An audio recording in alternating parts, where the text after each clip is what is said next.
நம்மள பல பேருக்கு ஃபுட் அப்படின்னா இமோஷன். ஆனா இந்த உணவு அடிப்படையா வச்சுதான் இங்க பல பேர் பல விதமா அரசியல் பண்ணிட்டு இருக்காங்க.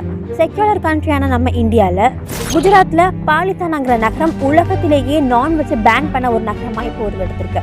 காரணம் என்னன்னா, ஜெயின் சமூகத்தை சேர்ந்தவங்களோட புனித தலங்கள்ல முதன்மையானதாக கருதப்படுது தான் இந்த பாலித்தானா.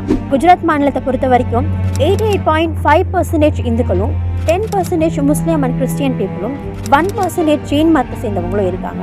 ஜெயின் துறவிகளை பொறுத்த வரைக்கும் உயிர்களை துன்புறுத்தக்கூடாது. இதனாலேயே நிலத்துக்கு அடியில விளையிற பொருட்களை கூட இவங்க சாப்பிட்றதே இல்லை.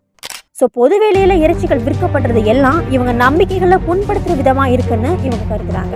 அந்த பகுதியில் இருந்த 250க்கும் மேற்பட்ட இறைச்சி கடைகளை எல்லாம் மூட வச்சிருக்காங்க. மக்களோட மத நம்பிக்கைகள் ஒரு புறம் இருக்கட்டும், ஆனா இந்த நம்பிக்கைகளை காரணமா வச்சு இதுக்கு பின்னாடி செய்யப்படுற அரசியல் என்ன? உங்க கருத்துக்களை கமெண்ட் செக்ஷன்ல சொல்லுங்க.